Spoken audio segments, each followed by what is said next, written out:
especially for the day star folks. This is going to be early in the morning for you, 1 a.m. But I'm going to talk to you about how Daniel, at the nighttime, was given a vision. You know, God will visit you in the nighttime with night visions, they're called. Daniel was visited with a night vision that saved his life because he had the right church. It's called the ecclesia. It was Shadrach, Meshach, and Abednego who were hanging out with him in the house, and they had to have an answer to prayer because life and death was looming right over them. Nebuchadnezzar said, I've got a dream. You're going to give me the dream and the interpretation, or you're all dead. And God showed up and gave the night vision interpretation. Many of you are going to be seeing that what Jesus says in the dark, speak in the light. What he whispers in the ear, that proclaim in the housetop. I love that statement. What you hear in the dark, speak in the light, because it means there might be times when in the natural, the lights are out, but God turns the light on the inside. We're going to be talking right now about Daniel and the end game in Babylon, the book of Revelation, the end time church. Daniel tells you how to navigate in Babylon.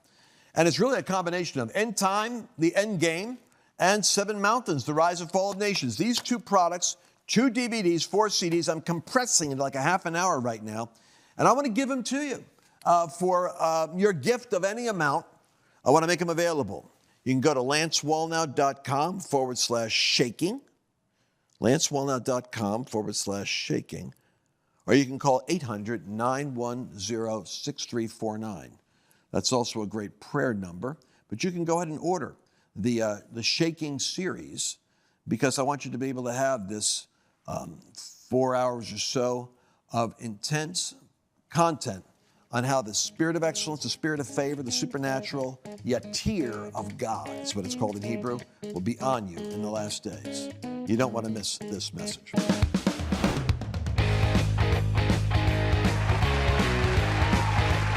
It was during the chaos of the 2019 and 2020 election cycle, when we had riots and such in the streets, the Lord started telling me that the spirit of Babylon was laying siege to the United States, that confusion was coming. Now, that word confusion is important because it's literally connected to the word Babel. Babel is confusion. The Lord said it's as though the Babylonian siege has begun on the great Gentile nation in the United States, and that in the midst of that, we're going to be dealing with a higher level of confusion over gender, over government, over truth and fiction, over accusations. And so it's a sad situation if you look at it in the natural. But if you look at it from the biblical perspective, God rules over all these things. And I began to go back to Daniel. Daniel is the model of how a believer can be planted in Babylon and actually fulfill their high calling and pray through a transition in time, as Daniel did, that resulted in Cyrus coming, the house of God being built, the walls being restored. And look at the rich heritage we have of end-time revelation. Daniel, the book of Daniel, is the book of Revelations in the Old Testament. Now, what we talked about in the last episode, if you caught it, is that the Babylonian system, like a mountain, has a stronghold at the top, but that the first level of ascending in that foreign soil was the year of transition, chapter 1 with Daniel. He transitioned into the strange land. But does not happen to you? You transition from one maybe job into another, from one relationship into another, from one you move and you pick up in another location. You're in transition in the place that God is calling you to have dominion. The second phase of transition is the in-between stage. You're not a novice anymore, but you're at the same time, you're not where you want to be. This is where so many people are that I coach, that I teach, that this material I'm teaching right now is designed for. But Daniel was able to transition into mastery and sit at the king's gate. How did that happen? Well, it was the force of favor we find in chapter 1 that enveloped him. But there's another word there too, which is wisdom and favor. Daniel knew how to navigate within that other culture. The Lord showed him how do things work here. The part that I want you to see is we taught that in chapter 1, Daniel refused to defile himself with the king's meat. He had a different diet. And as a believer, if you have a diet of the word, the truth will set you free. If you have a diet of the word and the spirit, then you're able to have an antidote, you could say, to the virus of confusion in the culture. But the thing that Daniel had, which was we would call a force multiplier, was revealed when the king said, I want all the wise men to tell me the interpretation of my dream. Well, they said, what was the dream? He said, I can't remember. They said, well, how can we tell you the interpretation if you don't tell us the dream? Aha! If you're really psychics and supernatural, you'll tell me the dream and the interpretation. If not, I'm going to kill you all. That was Nebuchadnezzar to all the wise men in Babylon. Well, Daniel, actually now new to the situation, moves up quickly in promotion because he had the ecclesia. What's the ecclesia? He had a house church. And Shadrach, Meshach, Abednego, and Daniel went to the house, chapter 2. And they prayed and sought mercy to the God of heaven. And where two or more are gathered, there I am. Jesus said, I will build my church, and the gates of hell cannot prevail against it.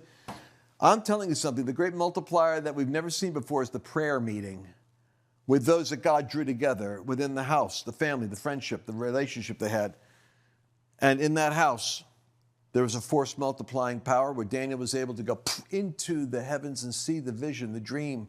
He entered the dream life of Nebuchadnezzar, interpreted the dream. And that moved to the highest level. We start to see Daniel moving in the excellent spirit, and we'll talk about that in a moment. The excellent spirit comes out as Daniel, at the end of his career, we find out that he had to interpret the dream of Belteshazzar. He's having his feast, worshiping the demon gods of Babylon with the sacred cups that were used to worship God. And it was like God said, the cup is full, the transition's coming. Cyrus that night entered into Babylon. That night, that king was dead. Daniel was summoned from his retirement. And the Bible says that Daniel had an excellent spirit. The word excellent literally means yatir in the Hebrew. It's that which goes above others, or you could say it's the part of the mountain that juts out higher than others, the part of a roof that juts out further than the rest of the roof. It refers to something that the word excellence means to go beyond. In the New Testament, it's the word hyperbole. It literally means like a shot put that goes way beyond other people's throw. It always has the same meaning.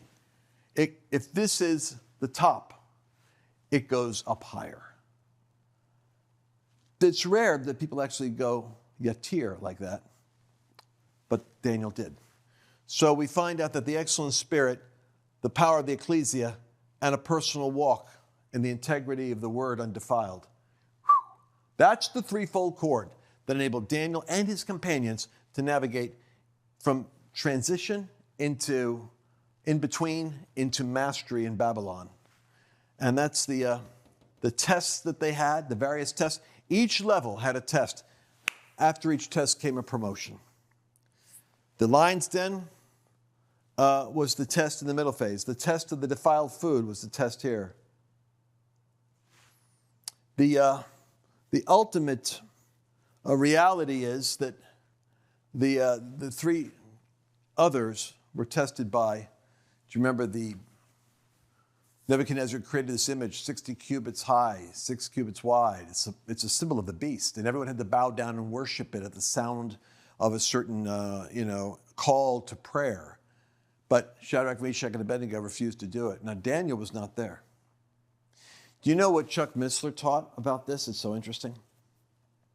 Missler says it's interesting that Shadrach, Meshach, and Abednego were all tested with the 666, the 60 cubits high, 6 wide, the 666 beast system, with the furnace heated 7 times hotter. That many people look at this as 7 years of tribulation, the pre-tribulation, the tribulation, and then the wrath period, 7 years. The furnace was heated 7 times hotter. These 3 men refused to bow down, and they were supernaturally preserved in it. Chuck Missler says, Daniel wasn't in that test. Daniel had the lion's den test. Then his friends had the fiery furnace test. He said, why wasn't Daniel there? His personal theory, it represents the rapture. When the church that is ready is caught up to meet the Lord, raptured out, harpazo, taken. And it refers to Daniel wasn't there because Daniel was taken, is what Missler said in the symbolism. And these 3 represent the tribulation saints that weren't part of the rapture, but were able to go through supernaturally preserved by God. And then he went on to say, well, Enoch was taken.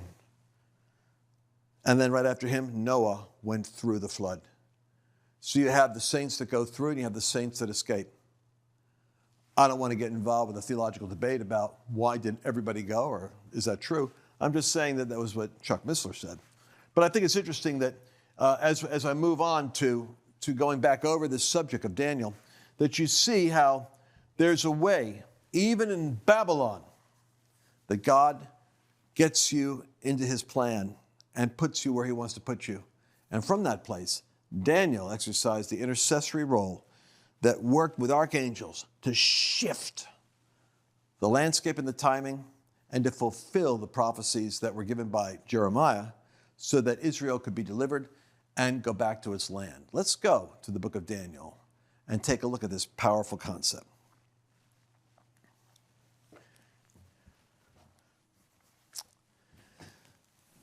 So, last week I spoke about we have chapter 2, verse 17, the house where the secret was revealed to Daniel. I want you to know God will reveal his secret to his servants in the ecclesia. That word church is the word ecclesia. Jesus said, I will build my church and the gates of hell will not prevail against us.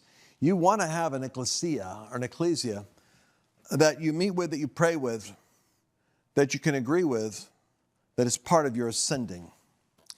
Everything I'm teaching actually is part of a 7 mountains, rise and fall of nations. We're going to see Babylon rising and nations rising and falling.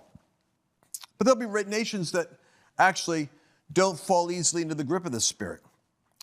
I like to teach about that. It's the sheep nations that don't conform. And then there's the other part of the teaching is endgame.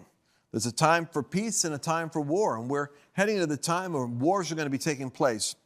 But these two go together in the teaching I'm giving you, like on Daniel and the overcoming saint. And you can get them for actually any amount. Normally, I guess it's like $44 or $50 in our bookstore, but I'm going to make them available to you. It's 2 DVDs and 4 CDs. Both of these, I'll just make sure you get it digitally, or you can have it mailed to you for your gift of any amount. Why would I do that? Well, I think it's the end time message. And I believe whatever field you're in, you don't want to be halfway up the mountain. You know what the word mediocre means in Latin? Halfway up the mountain. You want to yatir. You want to get out of being in between. You want to have what we call preeminence in your field. You want to stand out in whatever you do. You want to stand out with the excellent spirit. The excellent spirit will take you right to the top. But as I was going through this very powerful message, my son Carl, could you hand me my notebook over there? My dear son was helping me with the show.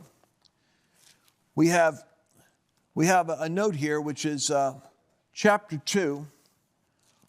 I didn't get to cover this as clear as I wanted to. And it's the verse 44. It says here that in the days of these kings, the God of heaven will set up a kingdom that shall never be destroyed. In the days of what kings? In the days of the 10 kings who give their power to the beast in the book of Revelation. King Nebuchadnezzar fell on his face before Daniel after that interpretation of the dream. And it says in verse 47, your God is the Lord of kings, the revealer of secrets. And then the king promoted Daniel and gave him a great many gifts, verse 48, and made him ruler over the whole province of Babylon, the chief administrator, and over all the wise men. Well, you think those wise men would have been grateful, don't you? I mean, do you remember how we read earlier, how the Lord said that if they were, not the Lord, but Nebuchadnezzar said that if these wise men didn't give him the interpretation of the dream, they would all be killed. And for this reason, the king was angry and furious, chapter 2, verse 12, and gave the command to destroy all the wise men of Babylon. So the decree went out and they began killing them. They began calling on the door, stabbing them dead. And then they were looking for Daniel and his friends on the hit list for assassination. And that was when Daniel said, let me exercise the favor of God and go before the king and say, I'll tell your interpretation, just give me a day. And the king said, okay, you got 1 day. Well, in that day, the ecclesia Time of Jacob's trouble, you could say. They pressed in and they got a revelation. Now, Nebuchadnezzar was blown away by this. The guy was extreme, right? Extreme grateful, awed, or extreme judgment. But the king promoted Daniel and made him chief over all the wise men. My point is, the wise men, he saved their life. Do you think they were happy he saved their life? It's a funny thing about human nature. They are so envious of him that they plot together to put him into the test with the lion's den. The very people he rescued conspired to kill him. It's kind of like the story of Jesus. But Daniel petitioned the king in verse 49 after he got his promotion. He went to him and said, I can't do this on my own. I need Shadrach, Meshach, and Abednego over the affairs of the province of Babylon. The king said, okay, so the three buddies, the ecclesia, you see, when one goes up, we all go up. That's the way the church ought to be. When one breaks through, we all break through. So they all got promoted, and Daniel sat in the king's gate. Key language, and why is it key language? Because I will build my church, and the gates of hell will not prevail against it. I told you that verse before, but I want you to go take a look at Psalm 110, because this is the promise that says that you're going to sit at the gates of your enemy, that you're going to sit at the table in the midst of your enemies. Go to Psalm 110. The Lord said to my Lord, sit till I make your enemies your footstool. For out of Zion, the rod of the Lord is going to go rule in the midst of your enemies. You're called to rule in the midst of them. And that means that, Daniel had to sit at the king's gate in the midst of his enemies. And that was where he exercised his influence. May God take you all to the top of the mountain. Well, the next thing that happens here is the 666 test, which I taught you about, and the fact that Shadrach, Meshach, and Abednego would not compromise, and they had their test. And, of course, the angel of the Lord delivered them. But there's something here in chapter 6 that I want to zero in on for the last few minutes of our broadcast. And that is that Daniel, during this entire time of his, we've got to start with chapter 5. During the time of his being in Babylon, his public life is working in the government, running things. But his private life is intercessor, and in all things, he's a prophet. Think about this. You can be in the office of a prophet and be managing someone's corporation. I know all of us think that the only place the prophet is in the church, walking around prophesying on YouTube or something. You can be a prophet. I have far more respect, in a sense, for the prophets and intercessors that see and know what's happening in the mountain, in the strong man's house, than the person who's on the outside. Because many times people are prophesying on the outside and don't know what they're talking about, because the person God gave authority to have insight is operating at the gate of their enemy. Well, what I want you to see here is Belteshazzar has this feast, and he calls thousands of his lords together, chapter 5, verse 1. And they went in verse 3 and made a big mistake. They went to the temple of God, God's house. And they took the vessels out and started drinking out of them, partying out of them, and praised the gods of gold and silver and bronze. And suddenly a finger comes and goes into the dry wall. One can only imagine what that looked like, cement or what, and starts carving in there effortlessly in other languages. And the king cried aloud and called for his astrologers and soothsayers. He said, anyone who can interpret what in the world this thing means, I'll make him the third ruler in the kingdom. Now watch this. The queen, because the words of the king, came to the banquet hall, and the queen spoke, saying, O king, live forever. Do not let your thoughts trouble you. For verse 11 says, there is a man in your kingdom in whom the Spirit of the Holy God is, and in the days of your father, light and understanding and wisdom, like the wisdom of the gods, was found in him. Daniel had a reputation in retirement. King Nebuchadnezzar, your father, the king, made him chief of all the magicians, astrologers, Chaldeans, and soothsayers. Daniel was in charge of all the other occult practitioners, you could say. And why was that? Because an excellent spirit, the yatir, look it up. Look that word up. Excellent spirit. And then the excellent spirit now describes the gifting clustered together. Knowledge, understanding, interpreting dreams, solving riddles, explaining enigmas, found in Daniel. In other words, your prophetic gift may be to solve problems other people can't solve and answer riddles that they can't answer. Well, Daniel comes in, and the king says, I heard the Spirit of God is in you and that the excellent wisdom is found in you. I got all kinds of gifts for you if you can give me the interpretation. And interpret what's happening. An important quote right here is that in a room full of questions, the person that can interpret what needs to be done automatically takes charge of the room. In a room full of questions, the person with an answer automatically leads.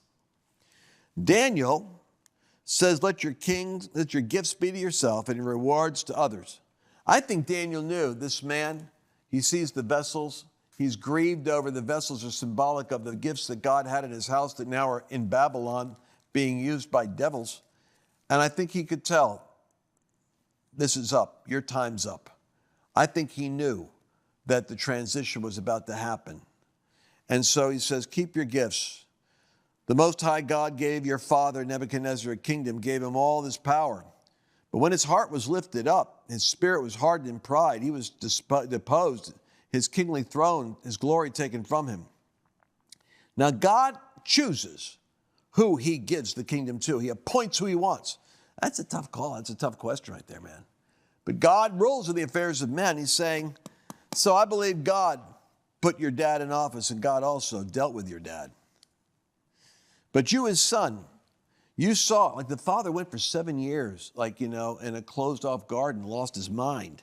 But people were afraid to, take him out or change the administration because they were afraid of him. And then when he came back into his mind, or Daniel ran things for him for 7 years, he said, oh my God, I lost my brain there for 7 years, like some kind of dementia. And he said, I now know that God rules over the affairs of men. He gives it to whom he will. That's the point here. That he says, you knew your father, what he went through, but you haven't even humbled your heart. You knew his story, and you didn't even you didn't learn anything from that.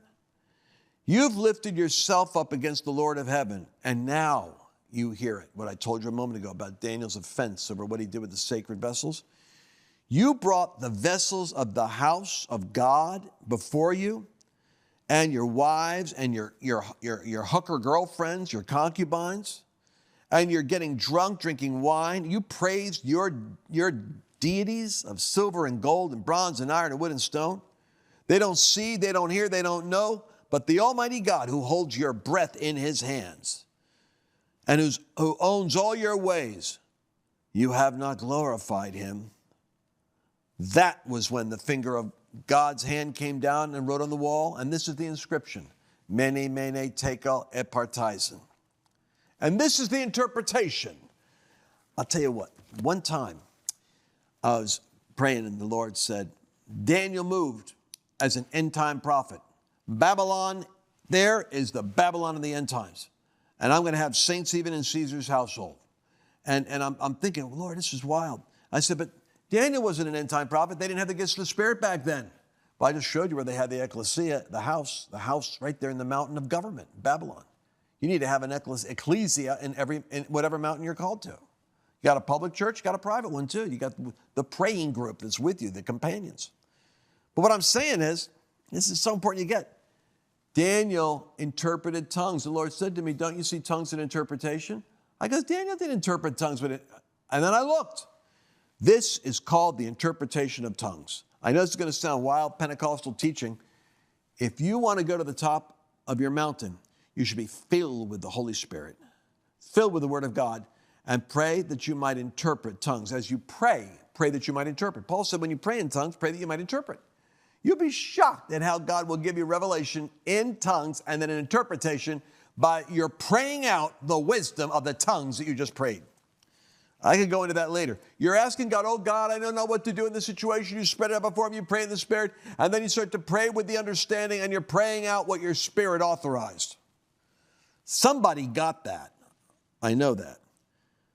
The interpretation of the tongues is God's numbered your kingdom and finished it. You've been weighed in the balances and you came up short. Now the kingdom has been divided. It's been given to the Medes and the Persians. And that very night, verse 30 says, Belshazzar, the king of the Chaldeans, was slain. Darius the Mede received the kingdom being about 62 years old. Daniel is in his 80s at this point. And Darius set Daniel over the 120 satraps, over the governors. Then this Daniel distinguished himself above the governors and satraps because of that excellent spirit, yatir, that was in him. And the king thought to set him over the entire realm. And so the governors and satraps sought to find some charge against Daniel concerning the kingdom, because he was so faithful. They were trying to find something, and they found it in his religion. This is why you see certain pastors that were threatened, like Pastor Cheon, by Gavin Newsom. The guy who wants to be president. Threatened to put your pastors in jail in California. Threatened to put Christians in jail if they had Bible studies and sang in their homes while other people riot on the streets. How can we forget this? We have a brain fog on us. That's what Gavin Newsom did. Well, Daniel, they found the way to set him up was to put him in the crosshairs with his faith.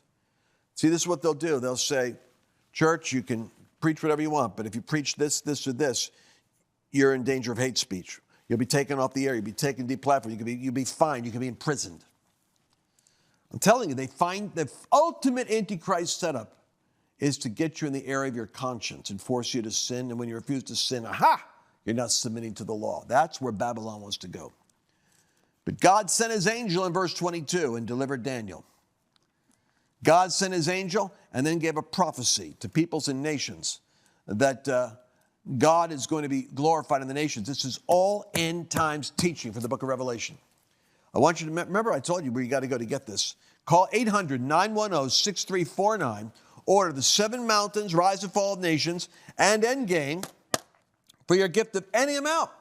Make the investment in learning how to move in yatir, in the excellent spirit, how to move with the ecclesia in intercession, how to operate and navigate in Babylon. It's 2 DVDs, 4 CDs. Once again, you can call 800-910-6349 or go to lancewallnau.com/shaking. lancewallnau.com/shaking. I look forward to talking to you more about these insights about you and the last days. Did you enjoy this latest episode? Please remember to share it with your friends, because the more knowledge you have, the better equipped you are to navigate the world.